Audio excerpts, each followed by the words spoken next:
ഞാൻ വണ്ടി എടുത്ത് അതിന്റെ ഒപ്പം കിട്ടിയ ഹെൽമെറ്റ് തല്ലം വെച്ച് ഒന്ന് പുറത്തു വന്നിരിക്കുന്നു. അപ്പോഴാണ് ഒരു കാര്യം ഞാൻ ഓർക്കുന്നത് ഗൈസ്. അപ്പോൾ നമ്മൾ ഇതേപോലത്തെ ഫേസ് ഷീൽഡിൽ ഹെൽമെറ്റ് ഒക്കെ വെച്ചിരിക്കുമ്പോൾ നമ്മുടെ കണ്ണിൽ പൊടി പോകാൻ ചാൻസ് കൂടുതലുണ്ട്. നമ്മുടെ കണ്ണിൽ പൊടി പോകാതിരിക്കാനായിട്ട് ഒരു റൈഡിംഗ് ഗ്ലാസ് വെക്കിയപ്പോഴാണ് ആമസോണിൽ കാണാൻ ഒരു പ്രോഡക്റ്റ് ഉണ്ടത്. അപ്പോൾ ഞാൻ സ്റ്റൈലിഷ് ആയിട്ടുള്ള ഒരു റൈഡിംഗ് ഗ്ലാസ് വാങ്ങിച്ചിട്ടുണ്ട്. സോ നിങ്ങൾക്ക് കൂടി കാണിച്ചു തരാം ഗൈസ്. നമ്മുടെ റൈഡിംഗ് ഗ്ലാസ് വന്നിട്ടുണ്ട്. സോ ഇതാണ് നമ്മുടെ ഐറ്റം.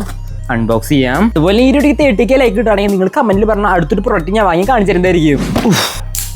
അപ്പോൾ ഞാൻ വണ്ടി ഓടിക്കാനായിട്ട് വാങ്ങിച്ച ഗ്ലാസ് ഞാൻ കാണിച്ചു തരാം. അതുപോലെ നിങ്ങൾക്ക് ഇഷ്ടപ്പെട്ട വണ്ടി ഏതാണെന്ന് വെച്ചാൽ കമന്റ് അടിച്ചോളൂ കേട്ടോ. അപ്പോൾ ഈ കാണുന്നതാണ് നമ്മുടെ ഐറ്റം എന്ന് പറയുന്നത്. ഇതുപോലത്തെ ബോക്സിലാണ് വന്നിരിക്കുന്നത്. പൈലറ്റ് ഗ്ലാസ് ആണ് ഐറ്റം. തുറക്കാം. ഒരു തുണിയൊക്കെ ഇടുന്നുണ്ട്. ഇതാണ് നമ്മുടെ ഐറ്റം.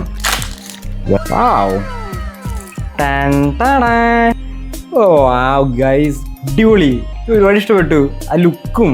ഈ സൈഡിത്തെ ഐറ്റംസ് ഒക്കെ ഭയങ്കര ഇഷ്ടപ്പെട്ടു. ഫ്രെയിം വന്നിരിക്കുന്നത് പക്ക പ്ലാസ്റ്റിക് ആണ്, പക്ഷെ ഒരു പ്രീമിയം ഫീൽ ഉണ്ട് കണ്ണിൽ വെക്കുമ്പോൾ. അതെ ഇതുപോലെ ഉണ്ട് കാണാനായിട്ട്. പിന്നെ ഒരു ഗ്ലാസിന്റെ റേറ്റ് വന്നിരിക്കുന്നത് 600 രൂപയാണ്. ആമസോണിൽ ഉണ്ട്. ക്യാഷ് വിത്ത് ഹാഫ് ഹെൽമെറ്റ് വെക്കുമ്പോൾ അടാ ഇതുപോലെ ഉണ്ട് ലുക്കും കാര്യങ്ങളൊക്കെ. ഗ്ലാസ് വെക്കുമ്പോൾ നമ്മുടെ കണ്ണിക്ക് അടിക്കുന്ന സൂര്യപ്രകാശത്തിന്റെ അളവ് ഭയങ്കര കുറവാണ്. ഈ കാണുന്നതാണ് നമ്മുടെ ഹെൽമെറ്റും നമ്മുടെ ഗ്ലാസ് വെക്കുമ്പോൾ ലുക്ക് എന്ന് പറയുന്നത്. നിങ്ങൾക്ക് ഈ ഗ്ലാസ് വാങ്ങാൻ താല്പര്യം ഉണ്ടെങ്കിൽ അതിന്റെ ബയറുള്ള മൈ സ്റ്റോർ ഞാൻ കൊടുത്തിട്ടുണ്ട്.